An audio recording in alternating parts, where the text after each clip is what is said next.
Istri mantan Panglima TNI Jenderal Purnawirawan Wiranto, Rugaya Usman, dimakamkan tanpa upacara militer. Istri penasihat khusus Presiden bidang politik dan keamanan itu dimakamkan di makam keluarga Astana Ukir Senaraga, Delingan, Karanganyar, Jawa Tengah pada Senin 17 November.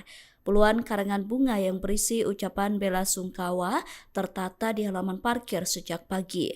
Sejumlah pelayat juga memadati kawasan makam sejak pagi hari.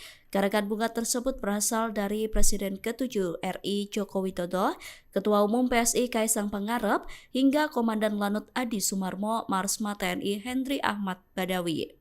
Juru kunci makam Suhud Purwadi mengatakan bahwa prosesi pemakaman akan berlangsung seperti biasanya, meski sang suami merupakan mantan. Download Tribun X sekarang, menghadirkan lokal menjadi Indonesia.